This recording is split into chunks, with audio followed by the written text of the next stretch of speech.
President Donald Trump declared Thursday that Iran made a very big mistake in shooting down a U.S. surveillance drone near the Persian Gulf, but suggested it was a foolish error rather than an intentional escalation of the tensions that have led to fears of open conflict. Asked about a U.S. response, the president said pointedly, "You'll find out." The downing of the huge, unmanned aircraft was a stark reminder of the risk of military conflict between U.S. and Iranian forces as the Trump administration combines a maximum pressure campaign of economic sanctions against Iran with a buildup of American forces in the region. On Thursday, Iran called the sanctions economic terrorism, insisted the drone had invaded its airspace, and said it would take its case to the United Nations in an effort to prove the U.S. was lying about where the aircraft was. Trump, who has said he wants to negotiate with the Islamic Republic and avoid war, restated that position and appeared to play down the significance of the shootdown. He cast it as a new wrinkle, a new fly in the ointment, yet he also said that this country will not stand for it.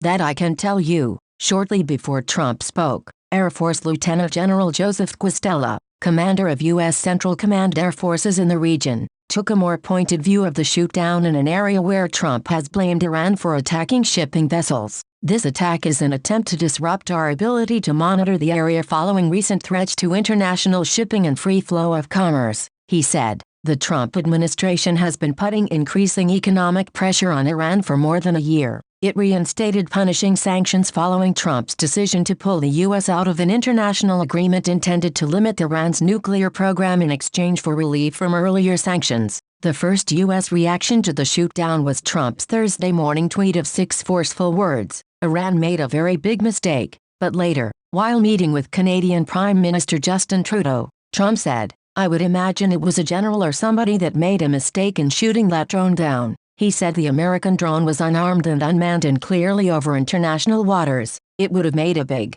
difference if someone had been inside," he said. "I find it hard to believe it was intentional. If you want to know the truth," Trump said, "I think that it could have been somebody who was loose and stupid that did it." Taking issue with the U.S. version of where the attack occurred, Iranian Foreign Minister Mohammad Javad Zarif tweeted that his country had retrieved sections of the military drone in our territorial waters where it was shot down. He said, "We don't seek war but will zealously defend our skies, land and waters." U.S. General Quistella disputed that contention, telling reporters that the aircraft was 34 kilometers, 21 miles, from the nearest Iranian territory and flying at high altitude when struck by a surface-to-air missile. One U.S. official said that there was a second American aircraft in the area that was able to get video and imagery of the drone when it was shot down. The official spoke on condition of anonymity to discuss information before it became public. Some members of Congress expressed alarm at the possibility of open conflict in the Middle East. The Senate's top Democrat called the downing of the American drone deeply concerning and accused the administration of not having an Iran strategy and keeping Congress and the rest of the nation in the dark. "The president needs to explain to the American people why he's driving us toward another endless conflict in the Middle East," said Senator Chuck Schumer of New York.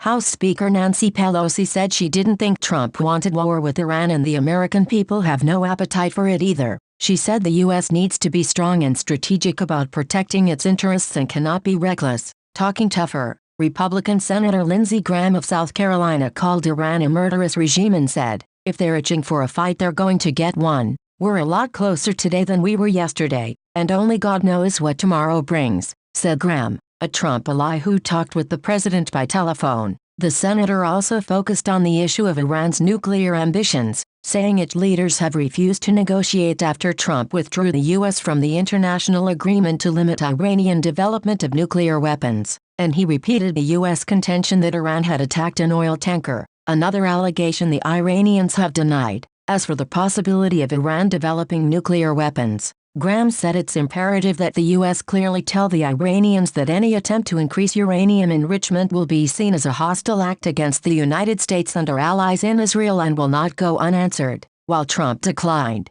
to give any hints about a response to the downing of the drone, Shibli Telhami, a Mideast expert and the Anwar Sadat Professor for Peace and Development at the University of Maryland, said he expects some sort of military reaction. "How can they not respond? It's not possible," he said. "Once you say it was in international waters, you put yourself in a position where if you don't respond, people won't take you seriously." But Telhami cautioned that it's not easy to apply the brakes once a conflict starts to escalate. The question to ask is, will the U.S. choose something comparable, in kind, with no draining of blood? Another factor, this all comes as Trump is launching his re-election campaign. He ran for president promising to bring American troops home from the Middle East and Afghanistan and has repeatedly said he wants to keep America out of endless wars. Ari Fleischer, who was press secretary for President George W. Bush, cautioned against thinking about politics when weighing any response to Iran. I suspect a successful limited counterstrike, such as taking out the missile battery that fired at the drone or the sinking of an unmanned Iranian vessel, would be seen as a well-calibrated show of resolve and discipline, Fleischer said in an interview. He added that if we do nothing, Iran may strike again thinking it has impunity.